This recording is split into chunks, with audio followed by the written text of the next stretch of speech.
Hello બાળ મિત્ર, મારું નામ છે ક્રિશા। આજે આપણે ધોરણ 8માં સેમ 2ના અભ્યાસક્રમની શરૂઆત કરીએ અને મારી ચેનલને વધારેમાં વધારે લાઈક, શેર અને સબસ્ક્રાઈબ કરવાનું ના ભૂલશો અને બીજા મિત્રોને શેર કરજો જેથી તે પણ અલંકાર સ્વાધ્યાય પોથીનો વિડીયો જોઈ શકે। તો ચાલો બાળ મિત્રો, આજે આપણે ધોરણ 8માં વિષય ગુજરાતીના અભ્યાસની શરૂઆત કરીએ। આ છે 17મો, તેનું નામ છે સંસ્કારની શ્રીમતાઈ। તેમાં પ્રશ્ન નંબર 1, પહેલામાં આવશે બી, બીજામાં ડી, ત્રીજામાં આવશે બી, ચોથામાં ડી, પાંચમામાં બી ને છઠ્ઠામાં પણ બી। પ્રશ્ન 2, ખાલી જગ્યા પૂરો। પહેલામાં આવશે આનંદ મહેલ, બીજામાં 50, ત્રીજામાં પ્રીતિ, ચોથામાં સુમોહન ને પાંચમામાં ઉત્પલા। પ્રશ્ન 3, ખરા ખોટાની નિશાની કરો। પહેલામાં આવશે ખોટું, બીજામાં ખરું, ત્રીજામાં ખોટું, ચોથામાં ખરું ને પાંચમામાં પણ ખરું। પ્રશ્ન 4, એક વાક્યમાં જવાબ લખો। પહેલામાં આવશે જવાબ, જગમોહનદાસ સટ્ટાનો વેપાર કરતા હતા, બીજામાં આવશે બંગલો અને મોટરગાડી માણસને સુખ આપે એવું નથી, સાચું સુખ તો પતિ પત્ની થાક્યા પાક્યા જમીને બે ઘડી વાતો કરી શકે તેમાં છે, ત્રીજામાં આવશે ઘણા મોટા ધનની સ્વામીની બની છો પ્રીતિ।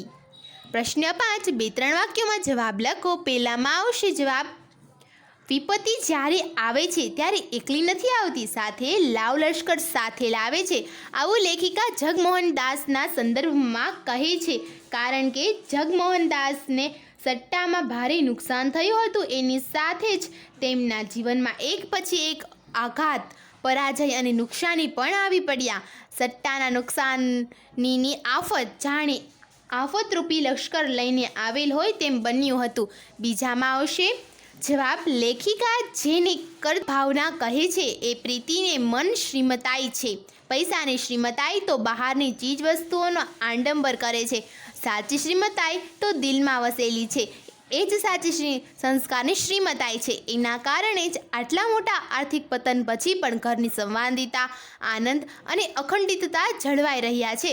પ્રશ્ન 6, સવિસ્તાર ઉત્તર લખો। પહેલામાં આવશે, પ્રીતિનો પરિવાર એક સમયે સમૃદ્ધિમાં આળોટતો હતો, તેમાં અચાનક જગમોહનદાસના સટ્ટાના વેપારમાં મોટું નુકસાન ગયું અને 60 લાખના બંગલામાં રહેનાર પરિવારને 50 રૂપિયાના ભાડાવાળા નાના મકાનમાં રહેવાની ફરજ પડી।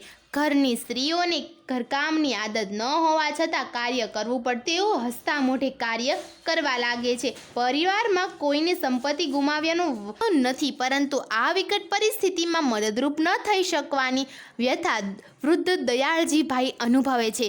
સુમોહનને બહેન પ્રીતિને વધુ સારું ન ભણાવી શકવાની વ્યથા છે। આ સંવાદિતા, આનંદ અને અખંડિતતા જ સંસ્કારની શ્રીમતાઈ છે।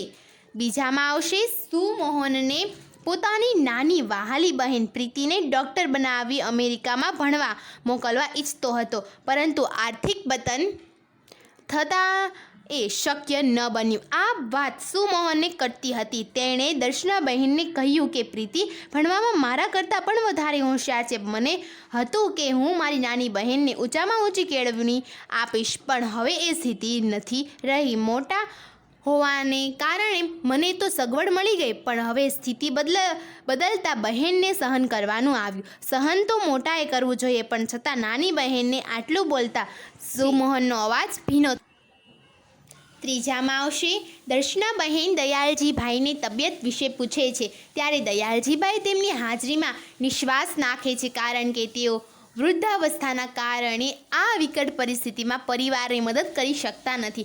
દયાળજીભાઈની મનમાંય વાત વધુ ખૂંચે છે કે અમીરીમાં પોતે બેઠા બેઠા ખાતા હતા, છોકરાઓ સેવા કરતા હતા, પણ ત્યારે વાંધો ન હતો, જ્યારે હવે પરિસ્થિતિ ખરાબ હોવા છતાં પોતે બેઠા બેઠા ખાય છે, છોકરાઓ એ જ રીતે સેવા કરે છે, પણ પોતે ઈચ્છતા હોવા છતાં કંઈ મદદરૂપ થાય તેવું કાર્ય કરી શકતા નથી। આ વાત એમના મનમાં ખૂંચતી હતી।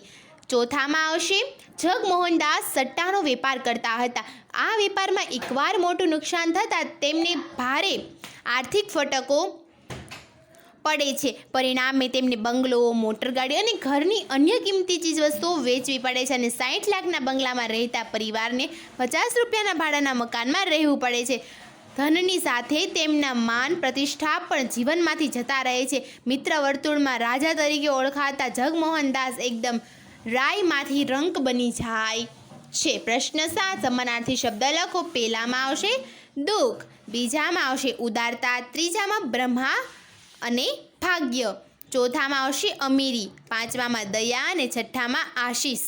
પ્રશ્ન 8 વિરુદ્ધાર્થી શબ્દ લખો. પહેલામાં આવશે સગવડ, બીજામાં વૃદ્ધ, ત્રીજામાં ગરીબ, ચોથામાં ભાગ્યહીન, પાંચમામાં અપમાન અને છઠ્ઠામાં માલિક. પ્રશ્ન 9 શબ્દ સમૂહ માટે એક શબ્દ આપો. પહેલામાં આવશે આસમાની, બીજામાં અતિશયોક્તિ, ત્રીજામાં ઝંખના. પ્રશ્ન 10 જોડણી સુધારીને ફરીથી લખો. પહેલામાં આવશે જિંદગી, બીજામાં નુકસાની, ત્રીજામાં અતિશયોક્તિ, ચોથામાં આશીષ.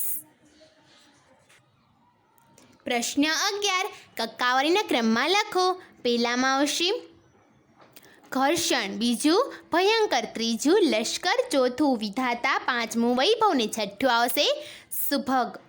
પ્રશ્ન 12 રૂઢિપ્રયોગના અર્થ લખી વાક્ય પ્રયોગ કરો. પહેલામાં અર્થ બનશે ભારે નુકસાન થવું અને વાક્ય રહેશે 500,000ની નોટ અચાનક બંધ થતાં દેશમાં વેપાર ધંધાનો ફટકો પડ્યો. બીજામાં અર્થ બનશે મહેરબાની કરવી ને વાક્ય બનશે પ્રીતિ વિદ્યા અને ધન બંનેની સ્વામીની હતી એમ લાગતું હતું. લક્ષ્મી અને સરસ્વતી એ તેની બે હાથે આરતી ઉતારી છે.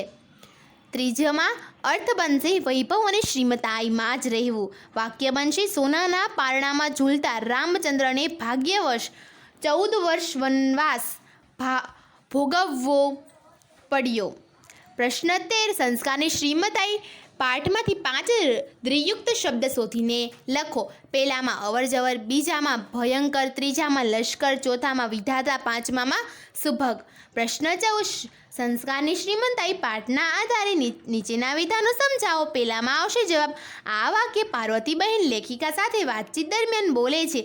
આ વાક્યમાંથી આ સૂર પ્રગટે છે કે ધન વૈભવ સંપત્તિથી જ માણસ સુખી થઈ શકે એવું નથી. સંપત્તિમાં તો બધા સાથે રહે પણ સંપત્તિ ન રહે ત્યારે પણ સાથે રહે તે સાચો પ્રેમ અને સંસ્કારની મૂડી ગણાય છે. સંપત્તિમાં કોઈ કામ ન કરવું પડતું, હવે શરીરને કસરત મળી જાય, બધા સાથે બેસી જમે, આનંદ કરે, વાતચીત કરી શકે. આથી ભગવાનને સંપત્તિ લઈને આશીષ જ આપ્યા છે. બીજામાં આવશે આ વિધાન વૃદ્ધ દયાળજી ભાઈના જીવન પ્રત્યેના હકારાત્મક અભિગમને સ્પષ્ટ કરે છે.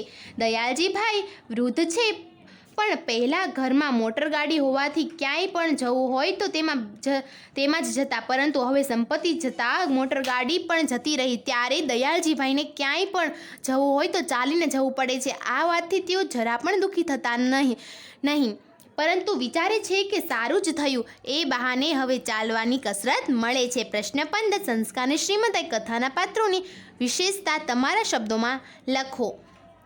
એમાં આવશે જવાબ. સંસ્કારની શ્રીમતાઈ કથાના પ્રત્યેક પાત્રો આગવી વિશેષતા ધરાવે છે. જગમોહનદાસ વેપારી છે, નફા નુકસાનને પચાવી શકે છે, સટ્ટામાં નુકસાન છતાં તેઓ વિચલિત થતા નથી અને સંતુલન જાળવી રાખે છે. દાદા દયાળજીભાઈએ યુવાનીમાં ખૂબ જ કામ કર્યું છે, પરંતુ હવે વૃદ્ધાવસ્થાના કારણે કશું જ કામ કરી શકતા નથી. વિકટ પરિસ્થિતિમાં પરિવારની મદદ ન થઈ શકવાની તેમની પીડા છે, પણ મોટરમાં ફરનારા ચાલવામાં ઉલટાની કસરત મળતી હોવાને કારણે આનંદ થાય છે. સુમોહન એક જવાબદાર, લાગણીશીલ મોટો ભાઈ છે. પોતાની નાની બહેનને અમેરિકા ભણવા ન મોકલી શકવાનું તેને દુઃખ છે. ઉત્પલા ભાભીને ઘરકામની આદત નથી રહી, છતાં તે હસતા મોઢે તમામ કાર્ય કરે છે, પણ કામમાં ઝડપ ન હોવાથી તેઓ નોકરી કરી શકતા નથી. એ વાતનું દુઃખ છે, છતાં આશાવાદ છે કે પોતે કામમાં ઝડપ કેળવી લેશે અને નોકરી કરી પરિવારને મદદ પણ કરશે. પાર્વતીબહેન પોતાને ભાગ્યશાળી માને છે. સસરા પ્રત્યે તેમને ખૂબ જ આદર છે, પણ આંખમાં જાનતાને મદદ ન કરી શકવાનું દુઃખ છે. પ્રીતિ કર્તવ્ય ભાવનાને જ સાચી શ્રીમતાઈ માને છે. તેની દ્રષ્ટિએ સંસ્કારની શ્રીમતાઈ એ જ સાચી શ્રીમતાઈ છે. પ્રશ્ન 16 આ કુટુંબ કથાનું દરેક પાત્ર અન્યના સુખનો જ વિચાર કરે છે.